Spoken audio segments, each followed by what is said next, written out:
দেখুন, আমরা পূর্ণ আস্থা রেখেছি আমাদের ভারতীয় জনতা পার্টির ওপরে। আমরা আগামী 2026-এ আমরা ভারতীয় জনতা পার্টি ক্ষমতায় আসছে। আর এখানে প্রধানমন্ত্রীজিকে আমরা প্রতিষ্ঠিত করব, বিজেপি সরকারকে আমরা এই পশ্চিমবঙ্গে প্রতিষ্ঠিত করব, এটাই হচ্ছে আমাদের সংকল্প।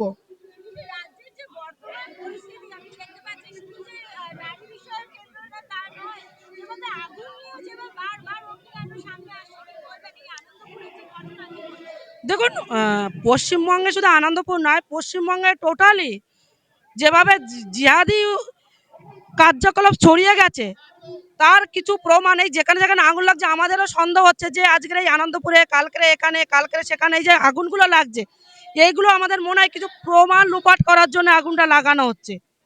এইসব জায়গায় এমন কিছু প্রমাণ আছে যে এইগুলো লোপাট করে ফেললে 2026-এ আর বিজেপি সরকার, ইডি, সিবিআই কোনো প্রমাণ পাবেন না।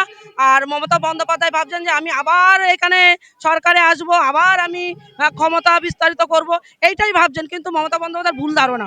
মমতা বন্দ্যোপাধ্যায় দ্বিতীয়বার আসবেন না, আসছেন না। মমতা বন্দ্যোপাধ্যায়ের বিসর্জন দিবেন এই পশ্চিমবঙ্গের মায়েরা।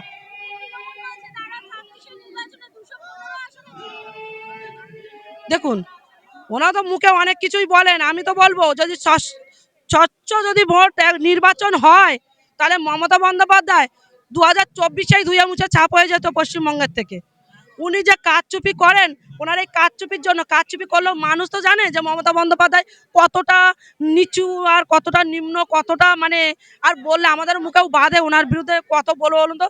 বলতে বলতে না আমাদের নিজেদেরও মানে খারাপ লাগে। মমতা বন্দ্যোপাধ্যায় আর কারচুপি করে সরকারে আসতে পারছেন না, পারবেন না, এটাই হচ্ছে পশ্চিমবঙ্গের মায়েদের শেষ কথা।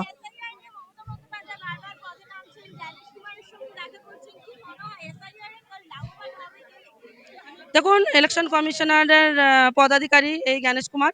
তো জ্ঞানেশ কুমারের সাথে যতই উনি দেখা করুক, বৈঠক করুন, বসুন, কিচ্ছু করার নেই। আমাকেও হিয়ারিংয়ে ডাকা হয়েছিল, আমিও হিয়ারিংয়ে গেছিলাম। আমিও জিজ্ঞাসা করেছিলাম অফিসারকে যে আমার কি ভুল আছে, আমার ভুল দেখাতে পারেননি। অতএব যে ওনাদের যদি ডাউট লাগে ওনারা হিয়ারিংয়ে ডাকতেই পারেন। পূর্ণ সাপোর্ট করি আমরা আমাদের পশ্চিমবঙ্গের মানুষের জন্য, পূর্ণ সাপোর্ট করি। শুধু হিন্দু নয়, এই পশ্চিমবঙ্গে যারা হিন্দু, মুসলিম, খ্রিস্টান, জৈন যারা আছে, যে জাতি ধর্ম আছে, প্রত্যেককে আমরা সাপোর্ট করি। তাই যারা এই পশ্চিমবঙ্গের বাসিন্দা, ভারতবর্ষের বাসিন্দা, প্রত্যেককে আমরা সাপোর্ট করি। প্রত্যেককে আমরা নিরাপত্তার জন্য, আমাদের ভুল না থেকেও আমরা হেয়ারিংয়ে রেখেছি, আমরা হেয়ারিংয়ে গেছি। দেখুন, 26-এর নির্বাচন মমতার বিসর্জন, তৃণমূলের বিসর্জন। আর 26-এ মানুষ যেভাবে স্বতঃস্ফূর্ত হয়ে যেভাবে মানুষ মাঠে নেমেছেন, তাই এখান থেকে এটাই মমতা বন্দ্যোপাধ্যায়ের কাছে বার্তা পৌঁছে দিচ্ছে মানুষ যে 2026-এ বিজেপি সরকার আসছে, তৃণমূলের সরকার বিসর্জন নিচ্ছেন, আর মমতা বন্দ্যোপাধ্যায় দিল্লি তিহার জেলে যাচ্ছেন ভাইপো সহ। দেখুন, এটা নির্বাচনের আগে কার্যকর্তাদের চাঙ্গা করার মন্ত্র দিতে উনি আসছেন। ভারতীয় জনতা পার্টি একটা সাংগঠনিক দল, তাই সাংগঠনিক প্রক্রিয়ার মধ্যে দিয়ে ভারতীয় জনতা পার্টি পশ্চিমবঙ্গে ক্ষমতা আসবে, এবং সেই মন্ত্র দিতেই আজকে আমাদের এই ব্যারাকপুর আনন্দপুরি মাঠে অমিত শাহজি আসছেন।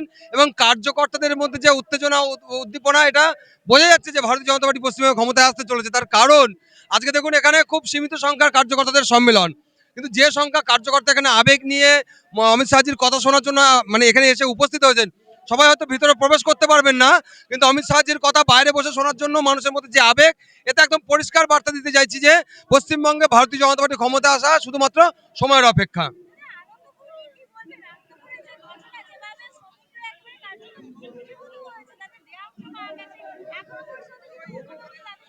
দেখুন, মমতা ব্যানার্জির নেতৃত্বে পশ্চিমবঙ্গে একটা কালো সিস্টেম চলছে, ব্ল্যাক সিস্টেম চলছে, এবং এই ব্ল্যাক সিস্টেমটা আজকে আমরা শুধু আনন্দপুর দেখতে পাচ্ছি, কিন্তু এরকম অনেক আনন্দপুর ঘটনা ঘটছে যেগুলো মানুষের সামনে আসছে না।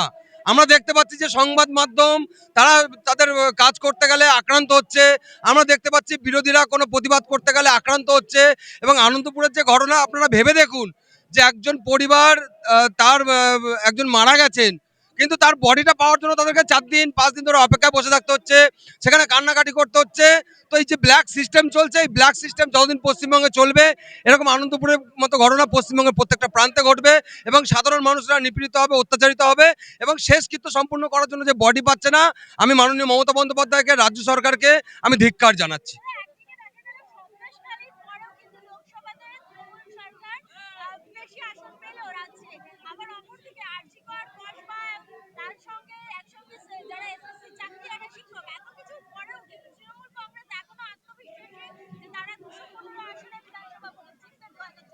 দেখুন, মমতা বন্দ্যোপাধ্যায়, তৃণমূল কংগ্রেস যে বারংবার যে বলে যে খেলা হবে খেলা হবে, এবার আপনারা নিশ্চিন্তে থাকুন, তৃণমূল কংগ্রেসের খেলার যে প্লেয়াররা ছিল তারা বর্ডার টপকে পালিয়ে গেছে। তৃণমূল কংগ্রেসের খেলার আর কেউ নেই। এইবারের যে খেলাটা পশ্চিমবঙ্গে হতে চলেছে এটা সাধারণ জনগণ খেলবে এবং তৃণমূল কংগ্রেসের সঙ্গে খেলবে। তৃণমূল কংগ্রেস মাননীয় মুখ্যমন্ত্রীকে পশ্চিমবঙ্গ থেকে উৎখাত করবে, এটা আপনারা নিশ্চিন্তে থাকুন। এবং যাদের ভোটের ভিত্তিতে তৃণমূল কংগ্রেস এতদিন ক্ষমতায় এসছে, 2024-এ এখানে সাংসদ তার জিতেছে, তো সেই সমস্ত মৃত voter, dead voter, transfer voter, Rohingya voter, অনুপ্রবেশকারী মুসলমান ভোটার সমস্ত কিন্তু এই বছর 2026-এর নির্বাচনে কিন্তু পশ্চিমবঙ্গে তারা থাকবেন না, তারা ভোট দিতে পারবেন না। আমরা দেখেছি 14 বছর, 15 বছর, 20 বছর আগে মারা গেছে সেই মানুষও ভোটের দিন এসে ভোট দিয়ে তৃণমূল কংগ্রেসকে ক্ষমতায় রেখেছে। তো সেই সমস্ত যারা ভোটার ছিল তাদেরকে ভোটার লিস্ট থেকে বার করে দেওয়া হয়েছে। নিশ্চিন্তে থাকুন, তৃণমূল কংগ্রেস পশ্চিমবঙ্গে আগামী যে বিধানসভা নির্বাচন 50টা সিট পাওয়া তৃণমূল কংগ্রেসের কাছে খুব দুষ্কর হয়ে যাবে। আমি পিকলু শর্মা, সভাপতি, বারাসাত জেলা যুব মোর্চা। দেখুন, ওনাকে বলা হয় আধুনিক চাণক্য। আমরা এই আশা রাখি যে উনি আমাদের যে দিক নির্দেশ করে দেবেন আমরা সেই পথেই চলব এবং 26-এর লড়াইটা আমরা জিতব। এটা সনাতনীদের লাস্ট লড়াই, আমরা সেইভাবেই নিয়েছি আর সেইভাবেই আমরা লড়ব। দাদা, 24-এর লোকসভা ভোটে আমরা দেখলাম যে সন্দেশখালীর পরেও কিন্তু তৃণমূল কংগ্রেস রাজ্যে গরিষ্ঠ আসন পেলে এবং এখনো পর্যন্ত কসবা, আরজিকর, এসএসসি এত কিছুর পরেও কিন্তু তারা এখনো আত্মবিশ্বাসী যে 215 আসনে তারা হ্যাঁ, নির্বাচন। ওরা আত্মবিশ্বাসী হবেই, কারণ কোনো রাজ্যে দেখবেন না প্রশাসনকে এইভাবে ন্যাক্কারজনকভাবে ব্যবহার করা যায়। এখানে আমলাতন্ত্র চলছে, তারাও দুর্নীতিগ্রস্ত এবং এইটা আমাদের উপরে এসে এফেক্ট পড়ছে। ভোটটা হচ্ছে না, প্রত্যেকটা নির্বাচনী প্রহসনে পরিণত হচ্ছে। যদিও বা ভোট হয়ে যায় সেটা গণনা কেন্দ্রে গিয়ে সেটা আবার একটা প্রহসনে তৈরি হচ্ছে। যদি রাজ্যের প্রশাসন যদি 1% টু 10% যদি তারা যদি এটার উপরে যদি ধ্যান দিত তাহলেও ফলটা অন্যরকম হতো। যেটা আমরা আশা করছি 2026-এ এই প্রশাসনটাকে আর কোনোভাবে কাজ করতে দেওয়া হবে না, এটা প্রমাণিত। এই প্রশাসনটা যে টোটালি দলদাসে পরিণত, এটা প্রমাণিত। তাই অমিতজি আসছেন, আমরা তার দিক নির্দেশ ধরেই আমরা এবার লড়াইটা অন্য লেভেলে নিয়ে যাব। আনন্দপুরে নিয়ে কি বলবেন? এই যে আনন্দপুরের শ্রমিকরা যেভাবে মানে কার্যত তাদের দেহাবশেষ পাওয়া গিয়েছে, ভস্মীভূত হয়েছে আগুনে, সেই জায়গায় দাঁড়িয়ে আমরা দেখছি যে এসআইআর নিয়ে পদে নামছে মুখ্যমন্ত্রী, বিএলওদের নিয়ে নামছে। নাও উনি উনি এটাই করবেন, আপনি একটু খেয়াল করে দেখবেন, উনি যতগুলো কাজ উনি করছেন ঘুরিয়ে দেওয়ার খেলা খেলছেন। উনি ভুল বলছেন, ভুলভাল কথা বলছেন, সেটাও কিন্তু একটা ট্যাকটিস। তিনি জানেন চর্চাটা আমার দিকে থাকুক, খারাপ বলুক, কিন্তু আমার দিকে থাকুক, আমার কাজটা আমি করে যাব। যেই জিনিসগুলো উনি চালিয়ে যাচ্ছেন এবং এইটা চলতে পারে না, মানুষ বুঝে গেছে। আমরা যাচ্ছি ডোর টু ডোর, আমরা কাজ করছি, ঠিক আছে, সেখান থেকে আমরা দেখতে পাচ্ছি যে মানুষের অভূতপূর্ব সাড়া আমরা পাচ্ছি, বিশেষত সনাতনী সমাজ থেকে। আমরা এক কাট্টা, এটুখানি বলতে পারি। আমার নাম মলয় দাস, আমি একজন শক্তিবন্ধু প্রমুখ, ভাটপাড়া 60। আইপ্যাকের কথা আমার কিছু বলার নেই, ঠিক আছে। ওরা ফেক কলেজ স্টুডেন্টদেরকে দায়িত্ব দিয়ে দেয় যে প্রত্যেকটা মানুষকে ম্যান টু ম্যান ফোন করে ইনফরমেশন কালেক্ট করতে, কে কোথায় ভোট দিচ্ছে, কে কোন ওয়ার্ডে থাকে, কে কোন বুথে থাকে। তো ওরা হয়তো এটা ভুলে গেছে, এই প্রসেস এদের আর কাজ করবে না, কারণ জনগণ বুঝে গেছে এই ভাওতাবাজির সরকার দিল্লি থেকে যত কিছু প্রকল্প আসছে সমস্ত কিছু পাল্টে দিচ্ছে এরা, ঠিক আছে। এর বাইরে কিছু হয় না। এমনকি রিসেন্ট একটা জিনিস আমরা যেটা দেখেছি, কল্যাণী এমসেও দেখা গেছে যে একটা অ্যাম্বুলেন্স যেটা কিনা আমাদের দিল্লি সরকার থেকে দিচ্ছে, সেন্ট্রাল গভর্নমেন্ট থেকে দিচ্ছে, সেখানে দেখবেন আপনি স্মল ফ্যামিলি হ্যাপি ফ্যামিলি বলে একটা লোগো থাকে ছোট্ট। তো ওই যে লোগোটা আছে, ওই লোগোটা ছোট করে দিয়েছে এবং মমতা বন্দ্যোপাধ্যায়ের ছবিটা কাঁচের ওপরে বড় করে দেওয়া হয়েছে। তো টোটালি উনি কি করছেন যে দিল্লির যত প্রকল্প আছে সেগুলোর নাম বদলে দিচ্ছেন।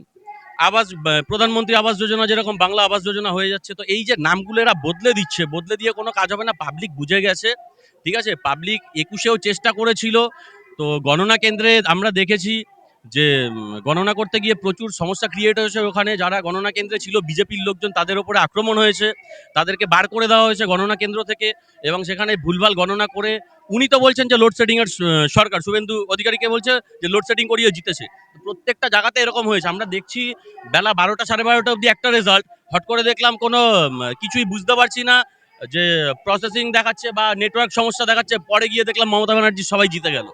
তো আর এটাই আইপ্যাক যেটা করেছিল 2021 সালে, যে টিএমসির সমস্ত এমএলএদেরকে আমাদের বিজেপিতে পাঠিয়ে দিয়েছিল, যে তোরা ভাই ওখানে গিয়ে জিতবি, জিতে আবার পাল্টি মেরে চলে আসবি। তো এটা তো পাল্টিবাজের সরকার।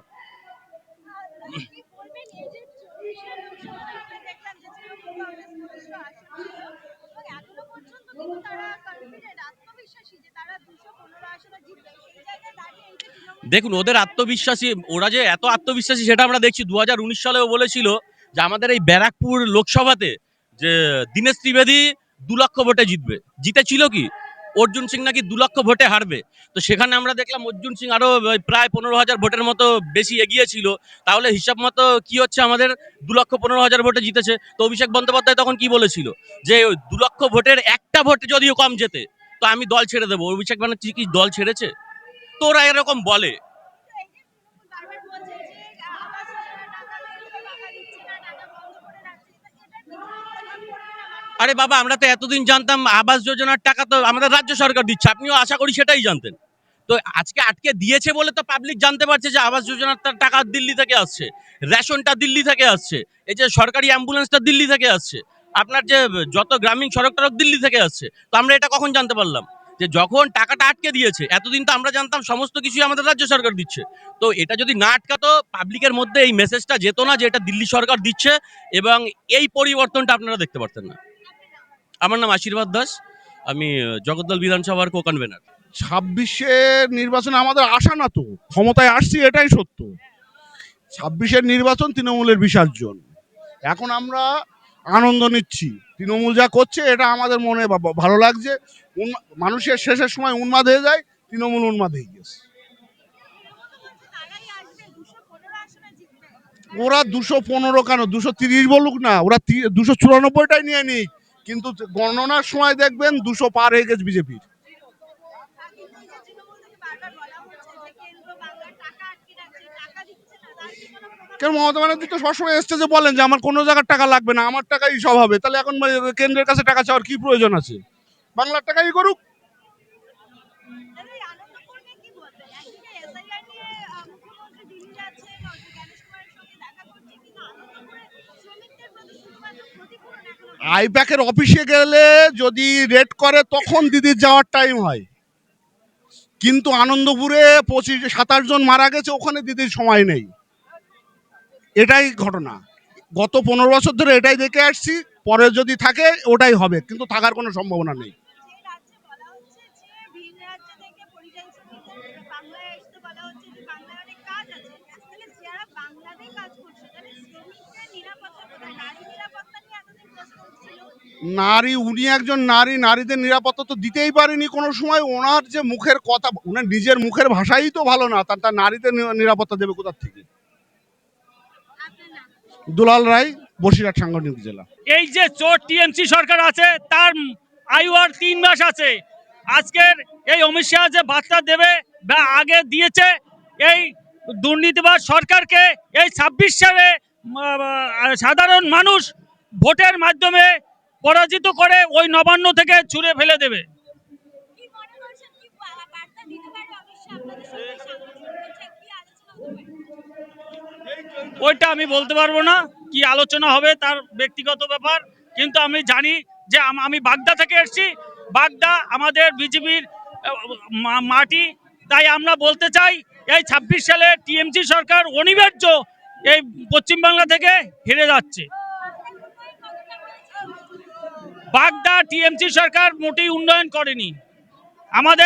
আমার চন্দনের এলাকা, সে ওখানে যারা ভালো চাকরি বিক্রি করে দিয়ে যারা অশিক্ষিত তাদের মধ্যে চাকরি বিক্রি করে দিয়েছে।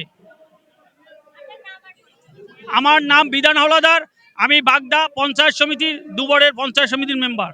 বাঁচতে চাই বিজেপি, তাই আগামী ২৬-এর নির্বাচন তৃণমূলের বিসর্জন। আজকে আমাদের প্রিয় নেতা, ভারতবর্ষের স্বরাষ্ট্রমন্ত্রী এবং সমভূমি মন্ত্রী, ভারতবর্ষের সবচাইতে ভোট ম্যানেজমেন্টের মাস্টার, যার নেতৃত্বে বিভিন্ন রাজ্যে দল ক্ষমতায় এসেছে, আগামীতে অমিত শাহজির টার্গেট বাংলার মানুষের দাবি মেনে পশ্চিম বাংলায় বিজেপি ২৬-এ ক্ষমতায় আসবে, বাংলার হিন্দু সমাজকে রক্ষা করবে, বাংলার উন্নয়ন হবে, কারখানা হবে, বেকার যুবক যুবতী চাকরি হবে, পশ্চিম বাংলায় বাঁচতে চাই বিজেপি। তাই বলছে ২১৫ আসনে তারাই আবার করতে পারবে। তৃণমূল 50 হবে না, তৃণমূলের হাফ সেঞ্চুরি হবে না, এবার বিজেপি 200-র বেশি আসন পাবে, তৃণমূল 50 পাবে না। নবান্ন কাঁপছে, বিজেপি আসছে। অমৃতাল বিশ্বাস, বিজেপির একজন সাধারণ কার্যকর্তা। বাংলাদেশি অনুপ্রবেশকারী সব ইটভাটায় আছে, সব সোলারডানা টু একদম হিঙ্গলগঞ্জ পর্যন্ত আছে, প্রত্যেকটা ভাটায় ভরে আছে। সব রোহিঙ্গা মুসলিম সব মানে অনুপ্রবেশকারী সব ভাটায় ভাটায় লোড হয়ে আছে। এখন যা ওপর থেকে চাপ, সব নিচে যেয়ে সব স্থগিত নিচ্ছে। আপনারা যদি কিছু করতে পারেন তাহলে যদি শ্রমিকরা মারা গেলেন, তারা কি মনে হয় যে রোহিঙ্গা অনুপ্রবেশকারী না বাংলা? আমাদের ইন্ডিয়ানই যারা মারা গেল, এরা যে 50 জন মারা গেছে, এরা আমাদের দেশীয় নাগরিক। মুখ্যমন্ত্রী 26-এর নির্বাচন দিদির বিসর্জন, এটাই বলতে যাচ্ছি। হ্যাঁ, আমরা বড্ড আত্মবিশ্বাসী। সমীর দাস, বসিরহাট, উত্তর 24 পরগনা। আমার নাম জীবন দে, আমি 3 নম্বর মণ্ডলের একটা প্রমুখ। এবার বিজেপি আসছে, এ অনবরত, এ প্রধানমন্ত্রী আমরা পশ্চিমবঙ্গে উপহার দেব আমাদের